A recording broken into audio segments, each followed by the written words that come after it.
நீங்க பாத்தீங்களா என்னென்ன ஏற்பாடுகள் நடந்திருக்குன்ட்டு முழுமையா எங்களுடைய மேற்கு மண்டலத்தை சார்ந்திருக்கக்கூடிய இளைஞரணியுடைய நிர்வாகிகள் சந்திப்புக்கு எங்களுடைய கழகத்தினுடைய இளைஞரணி மாண்பு துணை முதலமைச்சர்கள் கலந்து கொண்டு சிறப்புரையாற்ற இருக்கின்றார்கள்.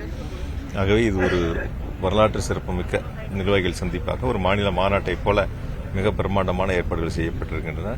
லட்சத்திற்கும் மேற்பட்டோர் இளைஞர்கள் இந்த நிர்வாகிகள் சந்திப்பிலே கலந்து கொள்வார்கள்.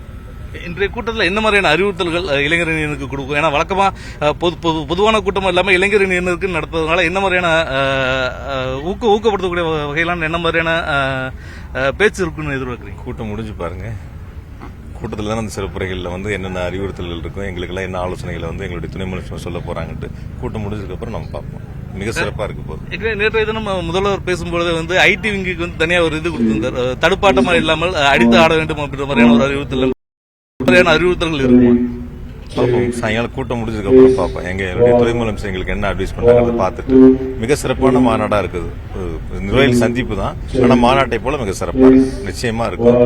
இந்த மேற்கு மண்டலம் இந்த வரக்கூடிய 2026 தேர்தலில் திராவிட முன்னேற்ற கழகத்திற்கு ஒரு மகத்தான வெற்றியை தரக்கூடிய ஒரு மண்டலமாக அமையும். அதற்கான அச்சாரமாகத்தான் இந்த நிர்வாகிகள் சந்திப்பு தொடங்கி இருக்கிறது.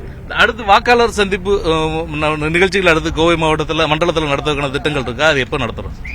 வரக்கூடிய 27ஆம் தேதி எங்களுடைய கழகத்தினுடைய தலைவர் மாண்பு முதலமைச்சர்கள் கலந்து கொள்ளக்கூடிய சிறப்புரையாற்றக்கூடிய BLA 2 BLC BDA கலந்து கொள்ளக்கூடிய ஒரு சிறப்புமிக்க மாநாடு நடைபெற இருக்கின்றன. அதற்கான ஏற்பாடுகளை நாங்கள் தொடங்கி இருக்கின்றோம்.